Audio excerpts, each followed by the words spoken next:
is in fiscal trouble. The federal budget has more than doubled in the past 10 years thanks to a spending binge by both Bush and Obama. But the long-run outlook is even more troubling thanks to a combination of entitlement programs and demographics. What does this mean for America?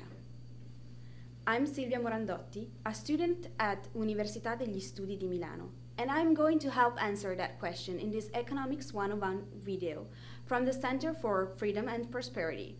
I will give you some rather grim news from my country of Italy, as well as from other European nations that have taxed and spent and borrowed their way into fiscal crisis and economic stagnation. I have 5 simple lessons. 1. Higher taxes mean bigger government, not lower deficits. 40 years ago, the burden of government in Europe was only slightly higher than it was in the United States. But the politicians began to raise taxes and raise spending. And when they raised taxes, they almost always said it was to be fiscally responsible. They kept telling people that higher taxes would mean less red ink. But as you see on the screen, higher taxes went hand in hand with higher spending, and deficits and debt continue to climb.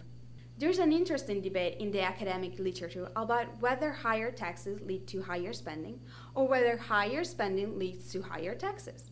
That might be fascinating to a fiscal policy economist, but Europe shows that Milton Friedman was right when he warned that politicians will spend every penny they collect and then as much as they think they can get away with borrowing. Number 2, specifically, do not allow politicians to impose a VAT. Simply stated, there is no way to have a European-sized welfare state without a European-style tax system. And a value-added tax is what enables much bigger government in Europe.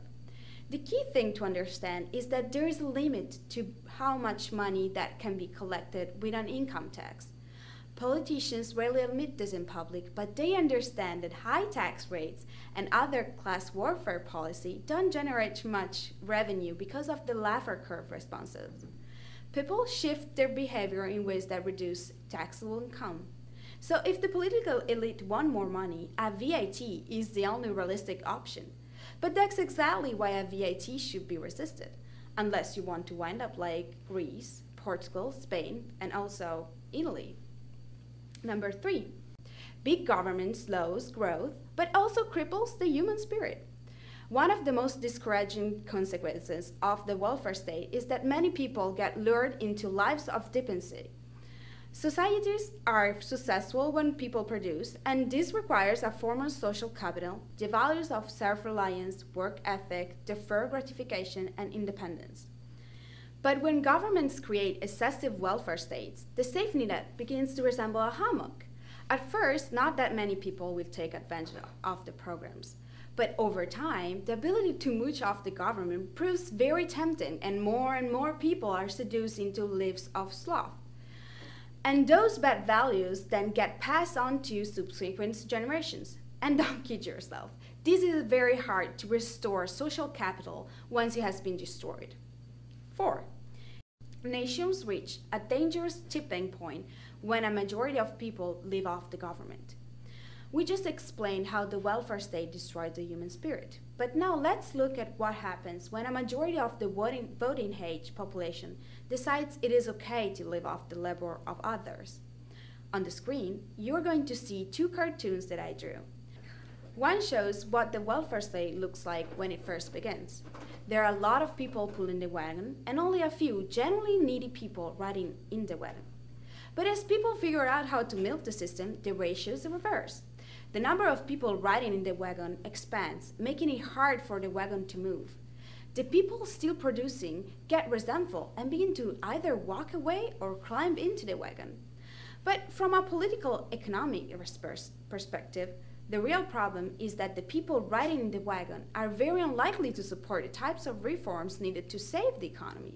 In other words, once a majority of the population is getting benefits, working for the states, or is otherwise dependent on government, it's hard to see how society can be saved. 5. The last message of this video is that bailouts don't work. We've already seen a couple of bailouts for Greece, but that's just a direct from the handouts. The European Central Bank has been forced to surrender its independence and is providing indirect bailouts by buying up debt from the countries that have taxed and spent and borrowed their way into crisis. But have these bailouts worked? No. Instead, they have subsidized continued excessive spending by the politicians. If you're an American, you might think this is not your concern, but it is. Thanks to the crowd at the International Monetary Fund, you're helping to finance these reckless bailouts.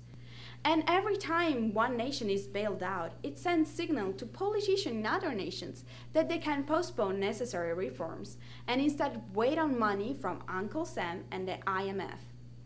I want to conclude with a warning. The real problem, not only in Europe, but also in the United States, is that government is too big.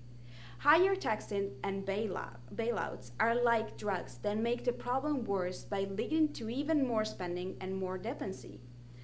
I hope America wakes up before it's too late.